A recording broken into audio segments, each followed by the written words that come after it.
Yn ola heno, efallai bod angen gola dydd i weld Eryri ar ei ora, ond mae busnesau lleol yn gobeithio manteisio ar y tywyllwch yno rwan. Mae'r Parc Cenedlaethol yn un o sawl ardal sydd wedi cael statws awyr dywyll rhyngwladol, ac mae yna ymdrechion ar y gweill i ddenu mwy o ymwelwyr yno i syllu ar y sêr, fel y clywodd Siôn Tecwyn.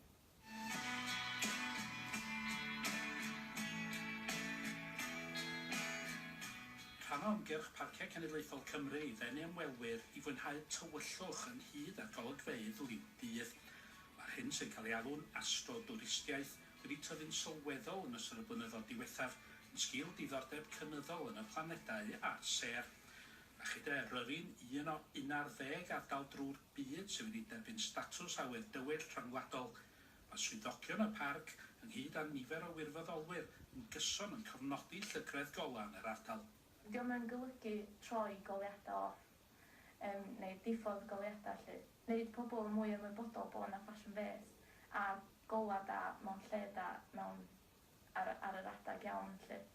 Os ydych chi'n mynd allan ar y stryd, ydych chi'n gweld goleuadau mawr oren halogen.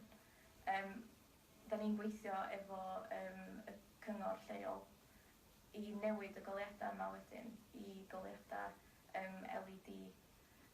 So mae hyn yn fwy amgylcheddol yn well. Mae busnesau fel Hostel Llys Ednywain yn Nhrawsfynydd yn gobeithio gallu elwa o statws awyr dywyll Eryri. Mi fysa'n ni'n cael gweld mwy yn dod yma yn y cofnodau mwy atawal rhywbeth a mai ar hyn adag yma flwyddyn. Felly, da ni'n gweld bod yna potensial sylweddol i'r grŵp a gynulleidfa newydd yma o bobl sydd â diddordeb mewn astrofotograffiaeth, mewn astronomi'n gyffredinol.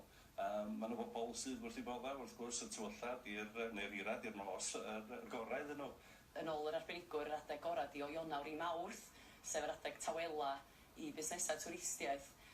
So nod ydi denu'r ymwelwyr yma yn y cyfnod yno, lle. A be fedrwch chi wneud i wneud hynny? Wel, da ni di roi hyfforddiant i'r busnesau. Nhw wedi bod ar gwrs astrotwristiaeth i feddwl am syniadau os ydi ddenu ymwelwyr yma a be i gynnig iddyn nhw pan maen nhw yma, lle.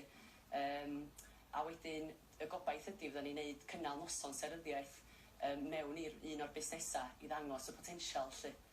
Y bwriad yn pen draw ydy gallu denu ymwelwyr i'r parciau nid yn unig drwy gydol y flwyddyn, ond hefyd 4 awr ar 20 y dydd.